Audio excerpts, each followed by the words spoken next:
اولاد کو نماز سکھانے کا حکم۔ نبی کریم صلی اللہ علیہ وسلم نے فرمایا، اپنے بچوں کو نماز پڑھنے کا حکم دو جب وہ 7 سال کے ہو جائیں، اور جب وہ 10 سال کے ہوں تو انہیں نماز چھوڑنے پر مارو اور ان کے بستر جدا کر دو۔ نبی کریم صلی اللہ علیہ وسلم نے فرمایا، ایمان اور کفر کے درمیان فرق نماز کا چھوڑ دینا ہے۔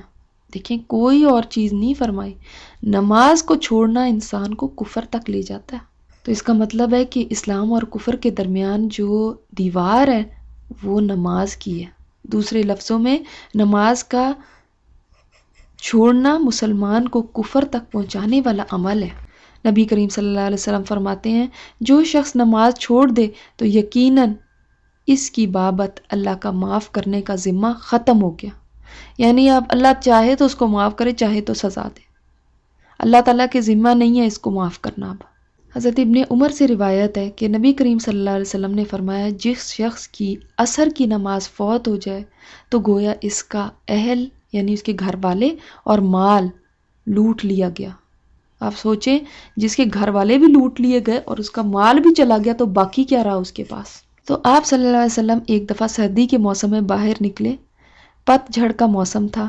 آپ نے ایک درخت کی 2 شاخیں پکڑ کر انہیں ہلایا تو پتے جھڑنے لگے۔ آپ نے فرمایا حضرت ابو ذر سے، اے ابو ذر، میں نے کہا اے اللہ کے رسول، میں حاضر ہوں۔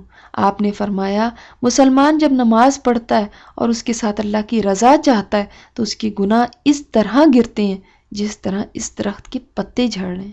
سوچے، نماز کے بعد انسان گناہوں سے کیسے پاک ہو جاتا ہے۔ جیسے سوکھے درخت یا باٹم آ رہا ہے نا، آپ دیکھیں گے کیسے پتے جھڑ کے بالکل درخت صاف ہو جاتے ہیں، اسی طرح انسان کے گناہ بالکل جھڑ جاتے ہیں۔ آپ صلی اللہ علیہ وسلم نے فرمایا، جو شخص آفتاب کے طلوع و غروب سے پہلے یعنی فجر اور عصر کی نماز پڑھے گا، وہ شخص ہرگز آگ میں داخل نہیں ہوگا۔ اور یہ مسلم کی روایت ہے۔ یعنی جو سورج کی طلوع ہونے سے پہلے یعنی فجر کی نماز اور غروب ہونے سے پہلے یعنی عصر کی نماز پڑھے گا تو اللہ تعالیٰ اس کو آگ میں داخل نہیں کرے گا۔ اسی طرح آپ صلی اللہ علیہ وسلم نے فرمایا، جو شخص نماز عشاء با جماعت ادا کرے گا اسے اتنا ثواب ہے گویا اس نے آدھی رات تک قیام کیا، اور پھر صبح کی نماز با جماعت پڑھے گا تو اسے اتنا ثواب ہے گویا تمام رات نماز پڑھی۔ یعنی بریکٹ کر لیا نا دونوں نے، عشاء کی نماز بھی با جماعت پڑھ لی، گھر چلا گیا پھر، لیکن اس کو ثواب اتنا مل رہا ہے جیسے اس نے آدھی رات تک قیام کیا، اور پھر فجر کی نماز جا کے بھی با جماعت پڑھ لی تو اتنا ثواب مل گیا جیسے پوری رات کا ہو گیا، باقی آدھی رات کا بھی مل گیا تو پوری رات کا اس کو اجر مل گیا قیام کرنے کا۔ ہریرہ سے روایت ہے، نبی کریم صلی اللہ علیہ وسلم نے فرمایا، منافقوں پر فجر اور عشاء سے زیادہ بھاری کوئی نماز نہیں۔ اگر انہیں ان نمازوں کا ثواب معلوم ہو جائے تو وہ ان میں ضرور پہنچے، اگرچہ انہیں سیرین پر چلنا پڑے۔ یعنی سیرین پر چلنے کا مطلب کیا ہے؟ گھسٹ گھسٹ کے، پیٹ کے بل بھی اگر ان کو چلنا پڑے نا، کوئی پاؤں سے نہیں بھی چل سکتا، کوئی معذور بھی ہے تو اس کو گھسٹ کے بھی چلنا پڑے تو وہ تب بھی گھسٹ کے بھی چلے گا، اگر ان کو پتہ چل جائے کتنا بڑا ریوارڈ ہے فجر اور عشاء کی نماز پڑھنے کا۔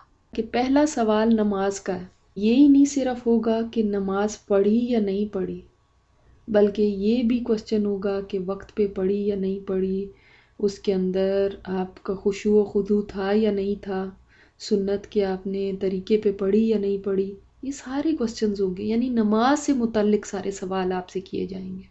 حضرت ابن مسعود فرماتے ہیں کہ میں نے نبی کریم صلی اللہ علیہ وسلم سے سوال کیا، اللہ تعالیٰ کو کون سا عمل سب سے زیادہ محبوب ہے، سب سے زیادہ پسندیدہ؟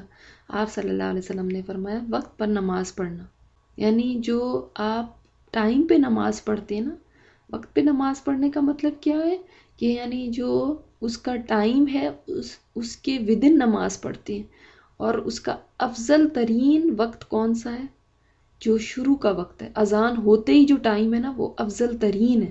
اب دیکھیں، آپ خود ہی سوچیں، جس کو کسی سے محبت ہوتی ہے نا تو اسے یہ تڑپ ہوتی ہے کہ کب میری اس سے ملاقات ہو۔ جو ہی اذان ہو آپ کو یہ تڑپ ہونی چاہیے کہ میں فوراً سے اپنے رب کے حضور پیش ہو جاؤں، اس سے ملاقات کر لوں۔ نماز با جماعت کے لیے پیدل چل کر جانا اور نماز کے بعد مسجدوں میں بیٹھنا اور مشقت یعنی جب مشکل ہو، جیسے مثال کے طور پہ سردی ہے یا کوئی بیماری ہے، اس وقت پورا وضو کرنا، جب آپ کا دل بالکل نہیں چاہ رہا، جب آپ نے میک اپ لگائے ہوئے ہیں، جب آپ پوری تیار ہوئی ہوئی ہیں، اب کیسے وضو کروں، ہائے میرا تو میک اپ ہی دھل جائے گا، یہ بھی تو مشقت ہی ہے نا. تو مشقت کے وقت میں پورا وضو کرنا، یہ کفارہ بن جاتے ہیں، آپ کے گناہوں کا کفارہ، یہ نیک عمل بنتے ہیں. تو اس وقت آپ کو میک اپ زیادہ عزیز ہوتا ہے، حالانکہ یہ نہیں پتا کہ اس وقت میرا وضو کرنا میرے کئی گناہوں کو مٹا دے گا. تو لوگوں کو کھانا کھلانا، نمبر 2 نرم بات کرنا، اور نمبر 3 رات کو نماز پڑھنے میں، جب لوگ سو رہے ہوں اس وقت نماز پڑھنے میں درجات کی بلندی ہے. آپ چاہتے ہیں آپ اوپر کے درجات میں جائیں، جنت میں بھی آپ کو ہائیسٹ رینکس ملے، تو یہ 3 کام کیا کریں. لوگوں کو کھانا کھلایا کریں، اور کھانا کھلانا ضروری نہیں ہے آپ لوگوں کی دعوت کریں، کیونکہ اس میں زیادہ عدلے کا بدلہ ہو جاتا ہے، ذرا احسان کی بات ہو جاتی ہے کہ جی ہم نے بلایا، انوائٹ کیا ہے، اب یہ ہمیں کب بلا رہے ہیں، اب اس نے مجھے 2 دفعہ بلایا، اب میں بھی اس کو بلا لوں. کوئی بیمار ہو اس کے گھر کھانا پہنچا دیں، کوئی ضرورت مند ہو اس وقت کسی کو ضرورت ہے، آپ نے اس کو کھانا کھلا دیا. ایسی نیکیوں میں ذرا آگے بڑھ کے، جس وقت کوئی کسی کو ضرورت بھی ہے، آپ کوئی اپنے گھر میں بھی بنا سکتا ہے لیکن آپ اس کو بلا رہی ہیں، ٹھیک ہے دعوت کرنے میں کوئی حرج نہیں ہے، مگر میں یہ کہہ رہی ہوں کہ زیادہ اس سے بھی بہتر ہے جب دوسرا بندہ مجبور ہے، اس کو ضرورت ہے، وہ بیمار ہے یا اس کی کوئی اور ایسی مجبوری ہے کہ وہ اس وقت کھانا نہیں بنا سکتا.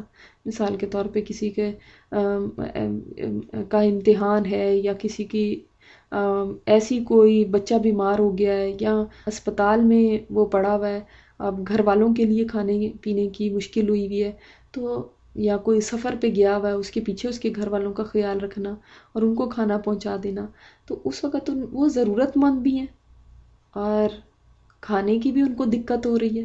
تو آپ نے یہ دونوں نیکیاں کما لی، اور آپ نے ایک ضرورت مند کی ضرورت بھی پوری کی اور ایک بیمار کی دعا بھی لے لی. اس لیے ایسی چیزوں میں زیادہ بڑھ چڑھ کے حصہ لیں، اور پھر اس کا کوئی ایسا احسان بھی نہیں ہوا. تو اللہ تعالیٰ نے فرمایا اپنے لیے جو چاہو دعا کرو. تو پھر آپ صلی اللہ علیہ وسلم نے فرمایا کہ پھر میں نے یہ دعا کی کہ اے اللہ میں تجھ سے سوال کرتا ہوں نیکیوں کی کرنے کا اور برائیوں کے چھوڑنے کا. یہ ہم بھی دعا کیا کریں، اے اللہ میں تجھ سے دعا کرتا ہوں نیکیوں کے کرنے کا اور برائیوں کے چھوڑنے کا، اور مسکینوں کے ساتھ محبت کرنے کا، کیونکہ اس سے بھی دل کی سختی دور ہوتی ہے نا، مسکین کے ساتھ